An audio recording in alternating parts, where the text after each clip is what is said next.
सभी को नमस्कार। उम्मीद आप अच्छे होंगे, बहुत अच्छे से अपनी पढ़ाई पर भी लगे हुए होंगे। देखो, मोटिवेट और डिमोटिवेट होना इस बात पर डिपेंड नहीं करता सामने वाला क्या कह रहा है, डिपेंड करता है सच्चाई क्या है। ना मैं 10th के पक्ष में हूं, ना मैं ITI के पक्ष में हूं।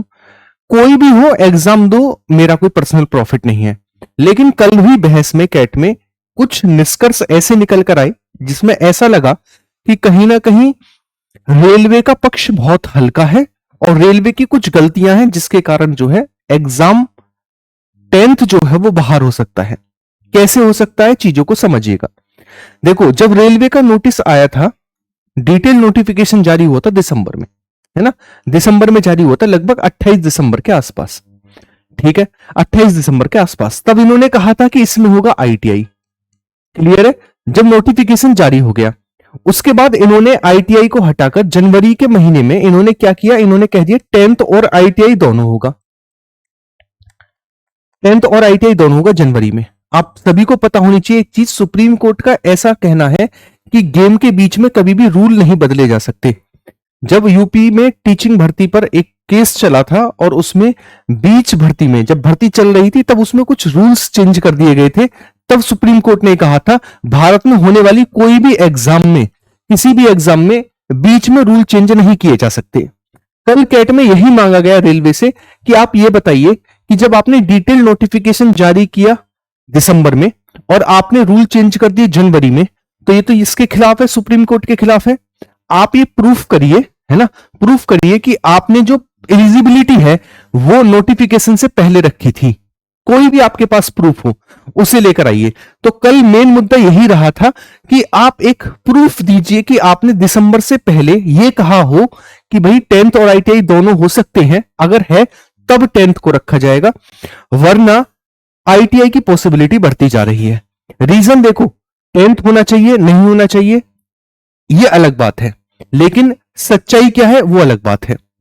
ठीक है, कभी भी कोई भी भर्ती ऐसी नहीं हो सकती जिसमें ऐसा कहा जाए कि इस भर्ती में 12th होगा, फिर नोटिफिकेशन आ गया, फॉर्म भरने स्टार्ट हुए तो कह दिया कि इसमें 12th और ग्रेजुएशन दोनों होंगे।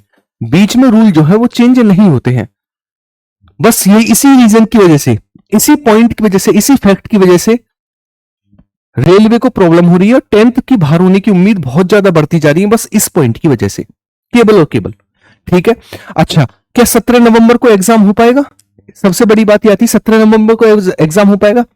4 नवंबर को तो सुनवाई है अब कैट में, और 4 नवंबर को भी देख लेना, 4 नवंबर के बाद डेट मिलेगी, फाइनल इसमें भी नहीं होगा। तो जो ये मानकर चल रहे हैं 17 नवंबर को एग्जाम होगा, बिल्कुल भी नहीं है होगा एग्जाम, क्योंकि 17 नवंबर को एग्जाम, पहले 4 नवंबर को सुनवाई पूरी हो जाए, और 4 को सुनवाई पूरी हो भी गई तो भाई 13 दिन में एग्जाम कंडक्ट करा लेना बहुत बड़ी बात है ना। पहली बात तो 4 को कभी भी फाइनल फैसला आना ही नहीं है, ऐसी डेट पर डेट मिलेगी भी बहुत, है ना, बहुत डेट मिलनी बाकी है अभी, रेलवे से खींचेगा। ठीक, तो रेलवे से क्या प्रूफ मांगा गया था कि आपने डिटेल नोटिफिकेशन से पहले ऐसा कहा था कि इसमें 10th होगा कि नहीं होगा। ठीक है, और इसी गलती की वजह से जो है वो 10th बाहर होता दिखाई दे रहा है। उम्मीद है मेरी बातों को आप समझ पाए होंगे जो मैंने आपको समझाने की कोशिश की। बाकी जब तक फाइनल फैसला नहीं आए, अपनी पढ़ाई को बरकरार रखो, अच्छे से पढ़ाई करते रहो, जितनी ज्यादा मेहनत हो सके उतनी ज्यादा मेहनत करते रहो। बाकी वीडियो को शेयर और लाइक करना आप सभी का काम है। जो सच्चाई थी, जो रियल बात थी, वो मैंने आप तक पहुंचाई।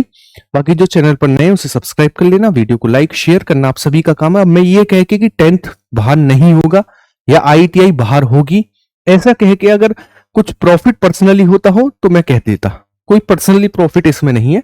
लेकिन सच्चाई वो है, जो रूल है, जो नियम है, जो सुप्रीम कोर्ट का ऑर्डर है, वो यही कहता है। अगर रेलवे इसे प्रूफ कर देता है किसी भी तरीके से, तोड़ मरोड़ के, पुरानी नोटिफिकेशन, नई नोटिफिकेशन, तब बच सकते हैं, वरना तो बहुत बड़ी प्रॉब्लम आने वाली है। उम्मीद है इस चीज को आप समझ पाए होंगे। मिलते हैं नेक्स्ट वीडियो में। बाकी वीडियो को लाइक शेयर करना और चैनल को सब्सक्राइब करना आप सभी का काम है। बाय बाय, टेक केयर, सभी को जय हिंद।